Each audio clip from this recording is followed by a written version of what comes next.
Mana ada orang punya usaha 50 triliunan tiba-tiba diperas sama Nikita. Emang Nikita siapa ya? Nikita aja disemprot, di tiup sama saya.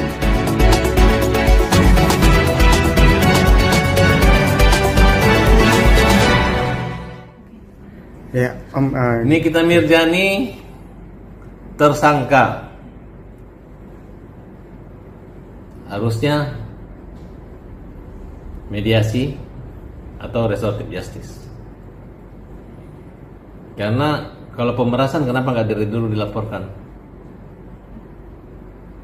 Minta polisi jangan berat sebelah. Tidak ada orang bisa mengeluarkan 4 miliar kalau nggak ada sebab akibat. Tidak ada asap kalau nggak ada api. Itu endorse dan biasa. Dunia medsos itu ditransfer tanpa ada kontrak itu biasa. Oke. Jadi kalau misalnya Nikita Mirzani di penjara bisa, tapi saya yakin Nikita akan bebas.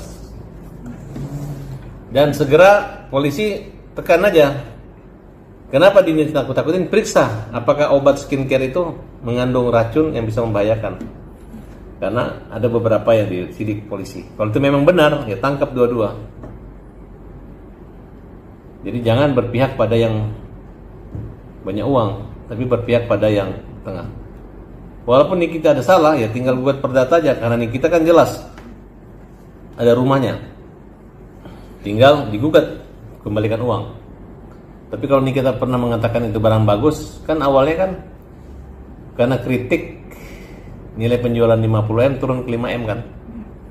Kemudian dikasih uang lah supaya ngomongin baik-baik.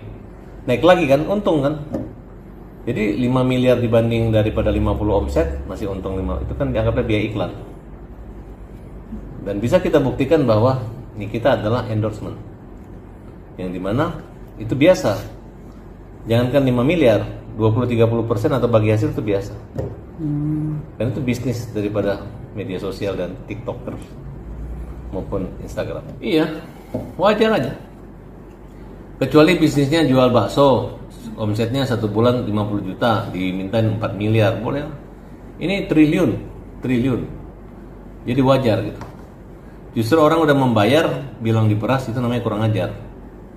Lawan aja nih kita, hajar aja. Jangan takut di penjara, masuk penjara juga nggak apa-apa kan, pernah di penjara tuh. Nanti sini kalau perlu buktinya kasih ke saya, biar saya laporin balik ini siapa yang mengganggu Nikita. Sebenarnya kita nggak minta tolong sama aku sih, tapi kalau aku lihat pintasnya seperti itu, bisa jadi nanti besok ada yang lebih kuat yang membela Nikita. Kan pahlawan itu kan selalu datang belakangan, musuh itu selalu hancur di belakangan. Kita lihat saja kuat-kuatan. Pokoknya yang jelas ini mereka udah saling tahu lah gitu. Nggak boleh juga dong karena ada kebencian kita sehingga kita tidak berlaku adil gitu. Memang ada garang-garang yang kita, ya kalau dibiarin juga dia bisa merajalela sih. Tapi ini yang penting jangan diulangi lagi. Tapi untuk hal ini sebaiknya kita terima bahwa ada kontrak, ada jasa, ada sebab akibat, ada kewajaran. Itu yang perlu digali sama polisi. Pantas lagi nggak ada jadi tersangka. Kalau nggak usah. Ngapain polisi direpotkan dengan hal seperti itu? Tinggal kamu ngapain ngasih, kamu gugat perdata aja, ada rumahnya kok, gugat sana. Jangan ngasih orang, besok kasih aja 10M lapor, terus dibela yang ngasih. Kalau bisa ekstrim ya ini nyuap kan, nyogok. Mana ada orang punya usaha 50 triliunan tiba-tiba diperas sama Nikita. Emang Nikita siapa ya? Nikita aja disemprot, di tiup sama saya, tumbang dia. Kenapa harus ngasih dia 4 miliar? Nah, tapi karena dia punya kekuatan magnet promosi, ya sedikit tuh 4 miliar. Harusnya 20-30M diterima Nikita. Iklan. Pemain tenis kaya dari mana? Iklan. Pemain basket kaya dari mana? Iklan. Iklannya mereka bagi hasil, royalti. Misalnya naik Air Jordan tinggi. Kalau Nikita Mirzani pakai celana laku. Dia ngomong, Nikita akan jual baksonya Farhad Abbas, Tayami Bakso Nyunyang Makassar, Farhad Abbas, cari di Instagram, laris. Terus aku kasih bakso 100 dus. Terus aku bilang sama polisi, Pak, dia meres saya. Dia kemarin kalau saya nggak kasih 100 bakso, saya nanti wajar-wajar aja. Biasa dibully. Kalau saya yang bully dia, ini tolong diperiksa polisi. Polisi periksa, jawabannya apa? Nggak ada yang dengar juga kan? Jadi nilai promosi 30%, 70% dari omset itu biasa. Dan polisi jangan alergi untuk itu. Karena mereka bukan anak kecil atau orang bodoh. Jangan dibodoh-bodohin sama marketing ataupun bisnis.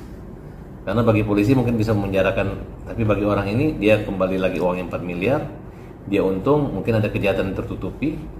Kemudian polisi capek-capek bekerja untuk membantu dia, tapi nanti orang pada takut semua jadi model iklan bayaran, endorse, biasa itu. Saya kalau ke tempat manapun difoto dikasih makanan, penuh satu mobil makanan selesai. Habis itu besok saya ditangkap, oh Farhat lewat nakut-nakutin orang, kalau enggak ini masuk. Enggak seperti itulah. Perlu landasan moral. Ya, dipelan-pelan aja, digali dulu kenapa orang itu memberi gitu. Kalau misalnya aku ketemu Nikita, aku misalnya ditemukan ada ilegal, aku jual narkoba segala macam, tiba-tiba aku takut Nikita, oh tuh dilaporin ke polisi, terus aku kasih dia 5 miliar, oh bagus, tiba-tiba besok aku laporin dia meras. Kenapa orang ini bisa ngasih 4 miliar itu paling penting. Jangan-jangan orang ini penjahat benar atau? Oke, mungkin yang terakhir ada pesan gak sih dari abang untuk Niki? Nikita, kalau saran saya cari aja uang 4 miliar, jamin hajar, baru fight gitu. Gugat perdata aja. Endorsement lu, endorse itu nggak ada perjanjian, nggak penting.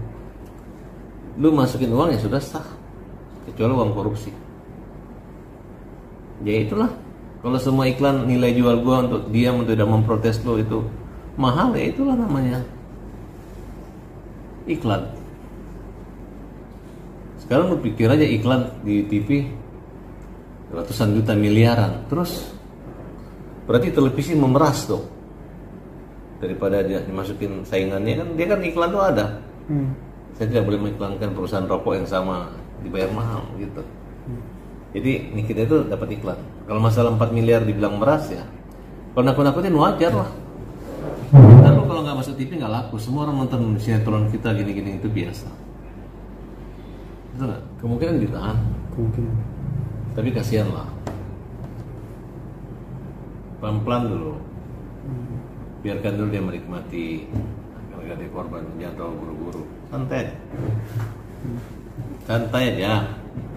Takutnya nanti kita temannya Prabowo nanti pusing ya. Mainin dia kan? Enggak? Ya. Oke, siap.